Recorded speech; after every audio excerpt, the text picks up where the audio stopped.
Olá, seja bem-vindo ao programa Livros que Iluminam, e o livro ao qual vamos nos dedicar hoje não é qualquer um. O Evangelho segundo o Espiritismo, de Allan Kardec. E quem vai nos falar, quem vai nos apresentar melhor essa obra é Simão Pedro. Parte do conjunto de 5 livros que compõem a codificação espírita, o Evangelho segundo o Espiritismo contém a essência do ensino moral de Jesus e serve de abrigo para os adeptos de todas as religiões e mesmo os que não têm religião, como um roteiro seguro para a reforma íntima, meta indispensável, segundo Cristo, para se alcançar a paz interior.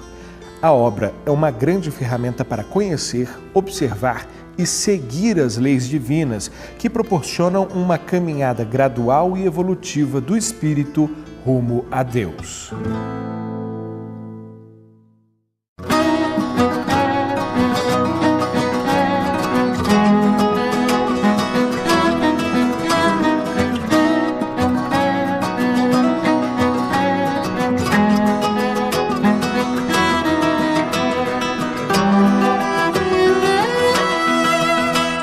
Simão Pedro, muito obrigado por ter aceito o nosso convite para falar de uma obra tão importante, né? Bom, Allan Kardec assina não só esse livro, mas as 5 obras básicas do Espiritismo, né? A chamada codificação doutrinária. Mas é uma obra coletiva, né? Sim, Lincoln, uma obra coletiva. É uma obra que ela faz parte do livro 3º do Livro dos Espíritos. Porque o Livro dos Espíritos ele é dividido em partes. São 4 partes. E a 3ª parte é essa, o Evangelho segundo o Espiritismo, que versa de forma mais aprofundada sobre aquilo que os Espíritos responderam a partir da questão 614 até a questão 919 do Livro dos Espíritos. É o capítulo que fala das leis morais, da lei natural. Então ele vai tratar desses assuntos, por isso ele é um conjunto de assuntos cuja espinha dorsal, se assim podemos chamar, é a estrutura do Sermão do Monte. Aquela mesma lógica de estudar um fato e trazer a consequência do fato e a bem-aventurança por entender o fato. Então essa é a estrutura do Evangelho segundo o Espiritismo. O Sermão do Monte, o Sermão da Montanha, que é sem dúvida a grande pregação do Cristo, né? Exato. E não com essas palavras, mas Allan Kardec, quando ele vai introduzir o livro, ele já escreve no primeiro tópico, no primeiro parágrafo, que as matérias contidas nos evangelhos, elas podem ser divididas em 5 partes. Os atos comuns da vida do Cristo, as palavras que serviram para o estabelecimento dos dogmas, os milagres, as predições e o ensino moral. Dessas 5, as 4 primeiras são e serão sempre motivos de controvérsias. Já a moral, não. Essa é inatacável. Por isso, é essa a ideia que Kardec traz para o Evangelho, a moral do Cristo. E fazendo uma analogia com o Sermão do Monte, nós podemos trazer aquela ideia que é atribuída a Mohandas Gandhi, quando ele dizia que se perdêssemos os evangelhos e salvássemos o Sermão do Monte, o cristianismo estaria salvo. E antes mesmo que Gandhi assim dissesse, o Livro dos Espíritos trouxe essa estrutura de trazer do ensino moral, que quase todo ele está calçado no Sermão do Monte, conforme nós vemos no Evangelho de Mateus, do capítulo 5 ao 7, que ele trata do Sermão do Monte, que é mais do que as bem-aventuranças. E ele traz mais do que as bem-aventuranças. Você já pincelou isso, né? Um pouco da estrutura, parece bem uma característica de Kardec, né? Montar os livros de forma a dar a eles a melhor forma pedagógica, né? Mais didática. Fala um pouco pra gente sobre esse processo. Você tem as referências, digamos, evangélicas, e daí como é que o livro segue? Essa é a preocupação. Quando você olha o título, o Evangelho segundo o Espiritismo, pode-se achar que, alguns até dizem, é o Evangelho dos Espíritas. Não, é a interpretação do Evangelho segundo a doutrina espírita. Aos espíritas, pois, muito será pedido, porque muito hão recebido.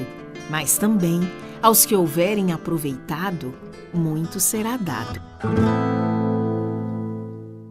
Há uma anedota de que uma vez alguém se confundiu. O Evangelho segundo, então é o de Marcos, né? Na estrutura de Mateus, Marcos, Lucas e João. Mas esse segundo é até interessante porque era a linguagem da época. No século XIX, quando você ia fazer uma obra que analisava a outra, ou você usava imitação, é o termo, ou você usava a expressão segundo. Tanto que o Evangelho segundo o Espiritismo, ele seria chamado imitação do Evangelho. Mas para a linguagem do século XIX, isso era apropriado, o que não seria para hoje. Poderia dar uma ideia de uma imitação no sentido genérico dessa palavra. Mas a preocupação foi colocar o assunto e colocar a citação do Evangelho. Então, colocam-se várias citações, não só de um só evangelista. Exatamente. Então ele coloca aquele assunto, aquela fala de Jesus, segundo foi indicado por Mateus, ou por Marcos, ou por Lucas, ou pelos 4, João inclusive, e depois vem uma explicação sobre aquele assunto, uma análise daquele assunto. Logo em seguida vem o que ali chama dissertações dos Espíritos, que são os espíritos que comentam sobre também aquele assunto, não numa forma de interpretação literal, mas tirando ensinos morais, valores éticos, valores morais daquelas passagens. Mensagens que se associam àquele tema que a passagem evangélica é referência. Exatamente. Então são mensagens que você pode usar em termos de aplicabilidade. Por exemplo, quando você vê o capítulo 5 do Evangelho segundo o Espiritismo, que trata do sofrimento, o título lá, Bem-aventurados aflitos, que baseia-se no Bem-aventurados que choram, lá do Sermão do Monte. Então, os Espíritos vão trazer algumas orientações, por exemplo, o bem e o mal sofrer. O que é sofrer? O que é o sofrimento?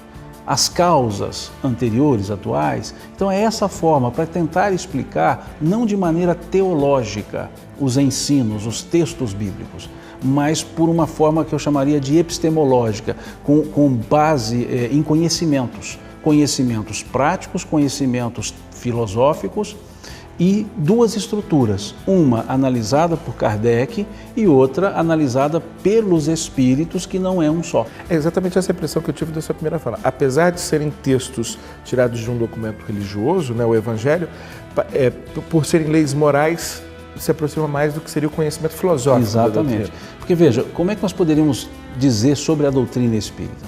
Uma ciência de características filosóficas e consequências morais. Consequências religiosas. Então, quando se fala que o Evangelho traz o aspecto religioso, é o aspecto da religiosidade, que é justamente a moral existencial.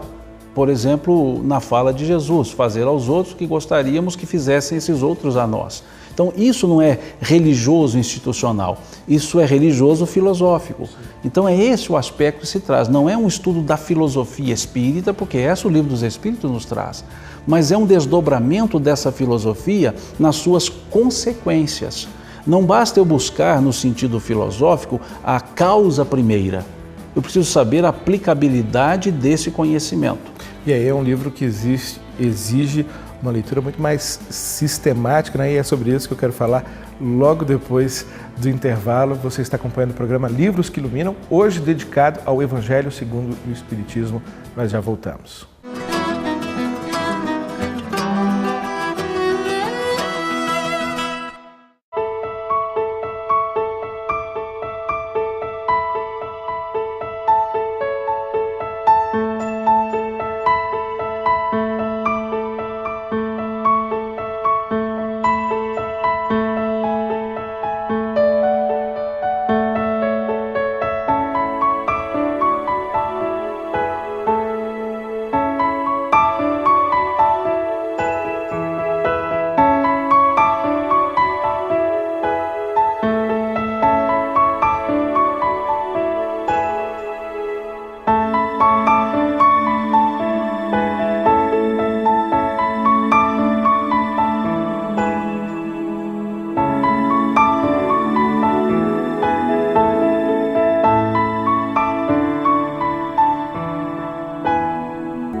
Você gostaria de ajudar a expandir o Espiritismo na TV?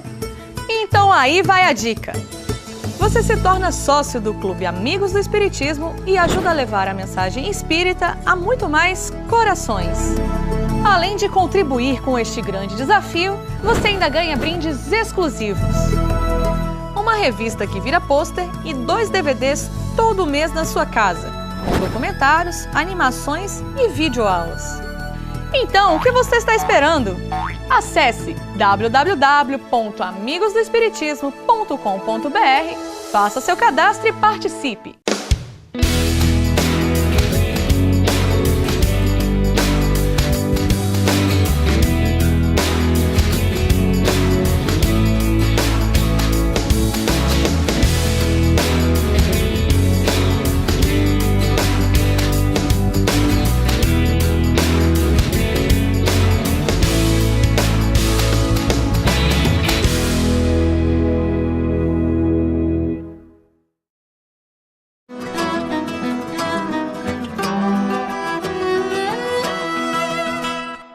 Se o Evangelho é o caminho que nos leva até diante das sandálias do Criador, pelo nosso aperfeiçoamento, nós temos que entendê-lo.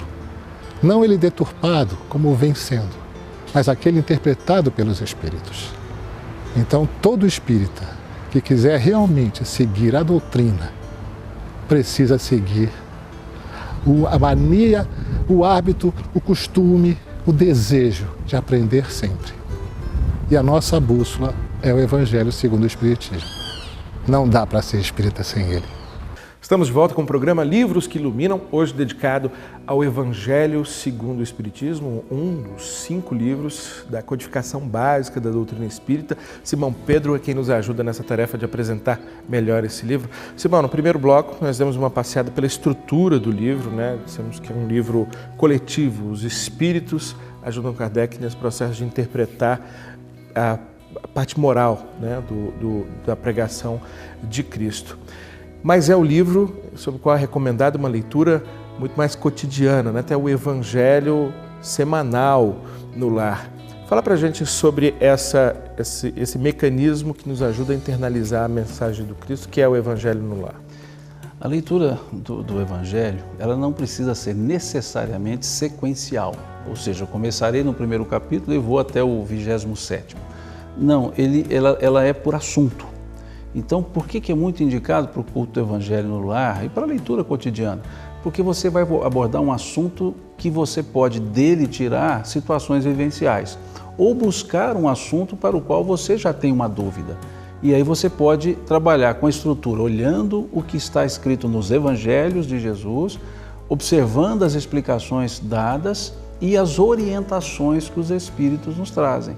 Então, por isso ele é um livro que vale para o culto do Evangelho, que nós assim entendemos, ou mesmo para aquela leitura diária, de um momento de reflexão que você queira ter no seu dia, logo pela manhã ou ao deitar. Você quer repassar o seu dia em revista, na sugestão do Espírito Santo Agostinho, lá no Livro dos Espíritos, você pode fazê-lo através da própria leitura. Um trecho, um parágrafo, um tópico, um assunto, ou até um capítulo todo, porque nós temos capítulos pequenos desses livros, nesse livro. Provavelmente nós vamos encontrar aí alguma mensagem que diga respeito a algo que a gente vivenciou durante o dia, né? Tem porque o nosso dia é um dia longo, você vivencia N coisas e acaba tendo sim uma orientação e para aquelas dúvidas existenciais, eu não digo dúvidas do dia a dia, mas existenciais, aquelas que você precisa pensar mais a respeito, avaliar a sua conduta, para você definir as suas ações. Então é um livro que ele não é de estudos no sentido acadêmico. Ele é um estudo para tentar de fato tirar dele aquilo que possa me dar retorno, possa me esclarecer, me trazer conforto, não de maneira mística, mas de maneira reflexiva. Nunca se deve retribuir com outra uma injustiça, nem fazer mal a ninguém, seja qual for o dano que nos hajam causado. Outra coisa que se observa é que a cada mensagem de espírito há lá a assinatura do espírito e do local onde ela foi recebida. Há vários locais, né? Acho que Bordeaux, mais conhecida hoje como Bordeaux, né? É muito citada, mas digamos assim, essa grande colaboração de diversos locais mostra que há uma uma organização, né? Um planejamento na construção dessa obra, né? Sim, não só da obra, é uma das características da codificação.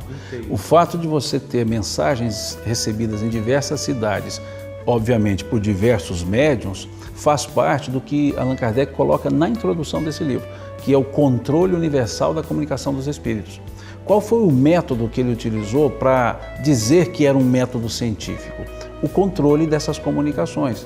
De que forma? Um mesmo assunto trazido por espíritos diferentes, por médios diferentes, em lugares diferentes, em momentos diferentes, falando a mesma coisa.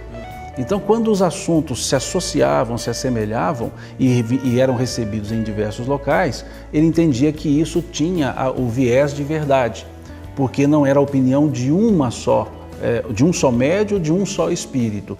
E o Evangelho, dessa forma, quando ele diz, então, a data, ou seja, o ano, né? Ele sempre coloca o ano e o local, para justamente mostrar a diferença de autores, ou seja, dos espíritos, e também de médiuns, porque são de lugares diferentes, para dar justamente esse arcabouço de controle que é o que o método científico exige.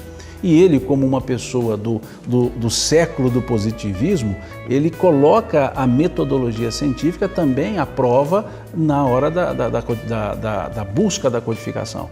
E aí, então, essas datas, além de dizer apenas o ano, é para mostrar que há um controle naquelas comunicações, que não são comunicações recebidas por uma só pessoa em um só lugar, mas por várias pessoas e vários lugares, para dar essa tranquilidade de que isso não seria a opinião de uma pessoa.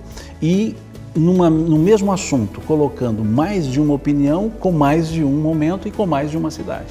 Além dessa estrutura, dessa metodologia científica na elaboração e de uma preocupação didática que a gente já abordou aqui na construção do livro, é no Evangelho que há também um capítulo dedicado às preces, não é? Sim, e é interessante, é o último capítulo que ele coloca como coletânea de preces espíritas, que muitas pessoas entendem como preces indicadas para quaisquer momentos. Mas antes de colocar nesse capítulo, ele trata sobre a prece no capítulo que antecede, dizendo justamente, num dos capítulos que antecede, já que para mostrar que a prece ela não é um repetir de palavras e que aquelas sugestões, ou melhor, aquelas preces lá colocadas não eram sugestões, mas apenas um indicativo de como poderia ser expresso um pensamento usando aquelas palavras. Mais uma vez, uma preocupação pedagógica. Pedagógica. E com um detalhe, antes da prece propriamente dita, ele colocava uma explicação. O porquê daquela prece, o momento daquela prece, em que circunstâncias, para que a pessoa, ao proferir aquelas palavras, não fosse apenas uma leitura de algo que lá estava escrito, mas transformando aquelas palavras lidas em sentimentos exalados. Então ele teve essa preocupação. A didática de Kardec era de ir ao extremo para o convencimento, ou seja, para que a pessoa se convencesse daquilo que estava estudando, inclusive nas preces. Um traço de alguém que se dedicou mais da metade da sua vida à educação, né? Bom, nós estamos no programa Livros que Iluminam, hoje nos dedicando ao Evangelho segundo o Espiritismo de Allan Kardec, mas como vimos, uma obra coletiva de vários espíritos. Fazemos agora um pequeno intervalo, tá, Simão? E já voltamos.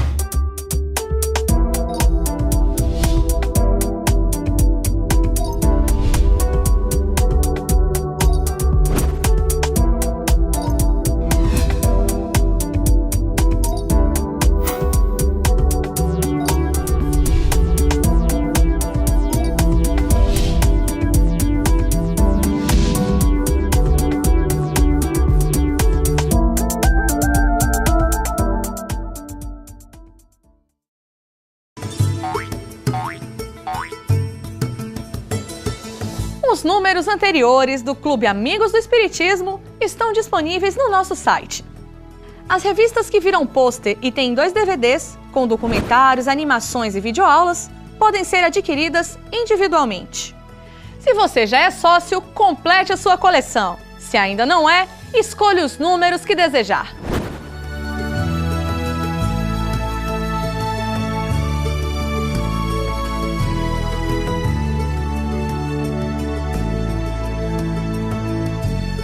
Acesse www.amigosdoespiritismo.com.br e clique em números anteriores. Clube Amigos do Espiritismo. Participe!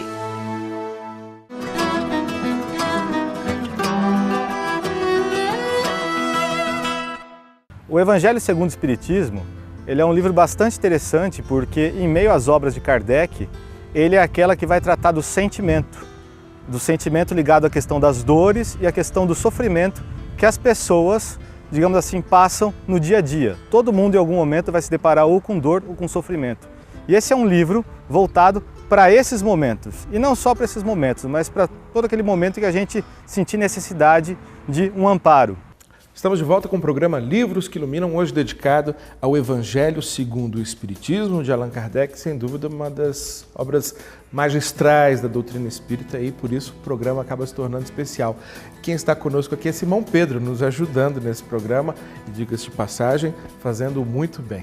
Simão Pedro, no primeiro momento nós conhecemos a estrutura, da obra, no segundo, seu aspecto filosófico e a importância do livro como uma obra de referência quase que diária, cotidiana, para nos ajudar nesse processo de nos conhecermos melhor, colocar o ensinamento do Cristo em prática.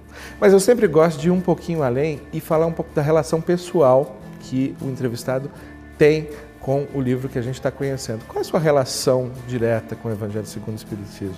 Não é de dependência, mas é de necessidade. Sem dúvida. Porque se é uma obra que explica vários porquês, você a tem como necessária, para que você possa também se sentir explicando para você mesmo os porquês da vida pela sua interpretação. Então nós temos capítulos nesse livro que são, aliás todos são bons, mas tem aqueles que tocam uma ou a outra pessoa. E eu acho interessante dois capítulos que se sequenciam no Livro dos Espíritos, o capítulo 5 e o capítulo 6. O capítulo 5 é o maior capítulo do Evangelho, é o que fala justamente do sofrimento, bem-aventurados os aflitos. E o capítulo 6, ele é um capítulo, senão o menor, um dos menores, que tem como título O Consolador Prometido. É como se na estrutura didática estivesse dizendo, aprenda sobre o sofrimento, que você entende o consolo. E esse capítulo 6, ele é muito profundo, porque ele trata justamente da ideia de que o Espiritismo seria ou é o Consolador Prometido. E por que eu digo que é sério isso? Porque considerando que ele é o Consolador Prometido, e nós poderemos nos perguntar, se eu sou espírita, e o Evangelho segundo o Espiritismo me diz que o Espiritismo é o Consolador Prometido. Por que eu não me sinto consolado? Então, são essas perguntas que advêm da leitura. E aí você vai responder, porque talvez eu tenha entrado na doutrina espírita, mas não abriu espaço para que ela entrasse em mim. Então, essas são as reflexões que advêm das obras, em especial dessa. E aí você lê a mensagem do Espírito de Verdade, que está nesse capítulo 6. Venho como outrora aos filhos desgarrados de Israel trazer a verdade e dissipar as trevas. O Espiritismo, como outrora a minha palavra, há de lembrar aos homens que acima deles reina o Deus justo, o Deus bom, que faz germinar as plantas. Vejam, é uma leitura de uma página e meia, esse tópico, mas isso vai te dando o quê? Um ânimo em dizer, venho como outrora, o próprio Cristo, dissipar as trevas, trazer a verdade. Então isso anima, mesmo que você não entenda profundamente todos os aspectos, mas você se abriu para todos esses aspectos. Então essa leitura ela é prazerosa por esse aspecto.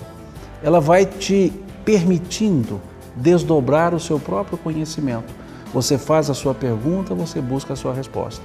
em todos os capítulos. Eu citei esses 6 porque, para mim, é um capítulo que me chama muita atenção. Tudo é fácil àquele que crê e ama.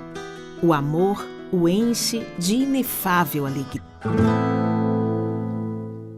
Simão Pedro, nosso tempo já acabou, infelizmente, foi um papo muito agradável, mas eu te pediria um último comentário como despedida para a gente encerrar esse programa que, sem dúvida, foi especial em razão do livro, O Evangelho segundo o Espiritismo. Agradecer pela oportunidade e você disse certo, foi especial em razão do livro, porque o livro é especial. É importante isso. E a sugestão que eu posso passar, não só para o Evangelho, para todos os livros, mas aqui em especial, leia a introdução. Não vá direto ao primeiro capítulo. O primeiro capítulo do livro é a contracapa. Você começa a ler a partir daí, para você entender o ano que ele foi editado, as condições nas quais ele foi editado, o que o autor está querendo dizer através da introdução. E para o Evangelho é fundamental, para a gente entender por que aqui está a moral, para entender o controle universal e também as conclusões. Porque você vai entender o autor, a que ponto ele chegou quando ele terminou o livro, qual o conceito que ele desenvolveu, na ótica dele.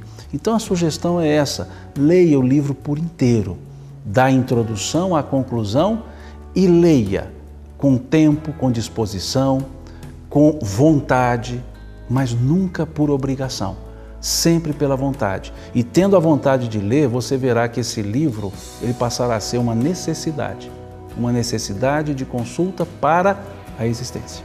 Bom, o programa foi especial, obviamente, em razão do livro, O Evangelho segundo o Espiritismo, mas foi especial também pela forma clara e convicta com que você nos apresentou essa obra de Allan Kardec. Muito obrigado mais uma vez e obrigado também a você que nos acompanhou neste programa Livros que Iluminam. Até uma próxima.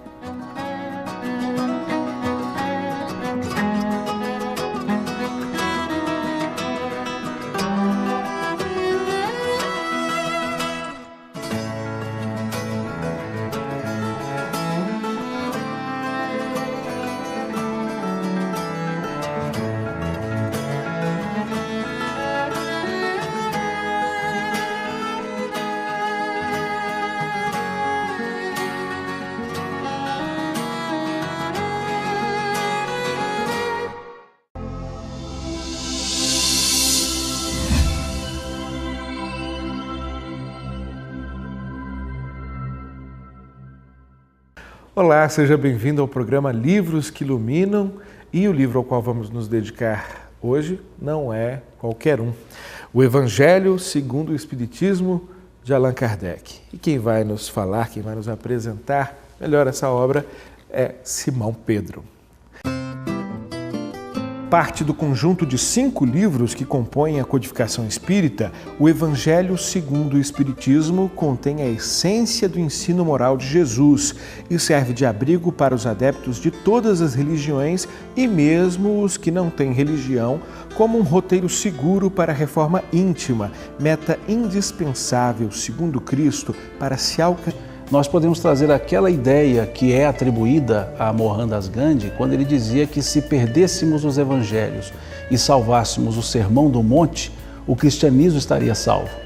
E antes mesmo que Gandhi assim dissesse, o Livro dos Espíritos trouxe essa estrutura de trazer do ensino moral, que quase todo ele está calçado no Sermão do Monte, conforme nós vemos no Evangelho de Mateus, do capítulo 5 ao 7, que ele trata do Sermão do Monte, que é mais do que as bem-aventuranças.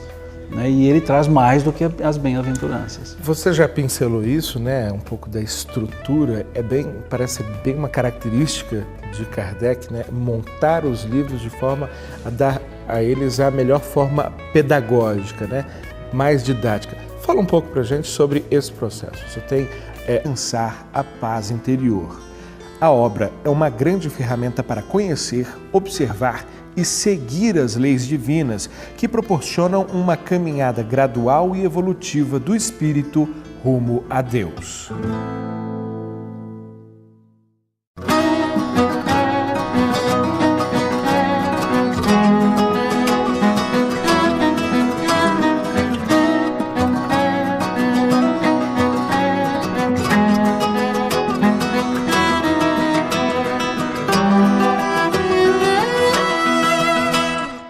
Pedro, muito obrigado por ter aceito o nosso convite para falar de uma obra tão importante, né?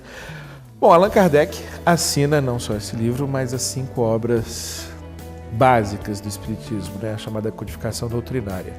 Mas é uma obra coletiva, né? Sim, Lincoln, uma obra coletiva. É uma obra que ela faz parte do livro 3º do Livro dos Espíritos. Porque o Livro dos Espíritos ele é dividido em partes. São 4 partes. E a 3ª parte é essa, o Evangelho segundo o Espiritismo, que versa de forma mais aprofundada sobre aquilo que os Espíritos responderam a partir da questão 614 até a questão 919 do Livro dos Espíritos. É o capítulo que fala das leis morais, da lei natural. Então, ele vai tratar desses assuntos, por isso ele é um conjunto de assuntos cuja espinha dorsal, se assim podemos chamar, é a estrutura do Sermão do Monte. Aquela mesma lógica de estudar um fato e trazer a consequência do fato e a bem-aventurança por entender o fato. Então essa é a estrutura do Evangelho segundo o Espiritismo. O Sermão do Monte, o Sermão da Montanha, que é, sem dúvida, a grande pregação do Cristo, né? Exato. E não com essas palavras, mas Allan Kardec, quando ele vai introduzir o livro, ele já escreve no primeiro tópico, no primeiro parágrafo, que as matérias contidas nos evangelhos, elas podem ser divididas em 5 partes. Os atos comuns da vida do Cristo, as palavras que serviram para o estabelecimento dos dogmas, os milagres, as predições e o ensino moral.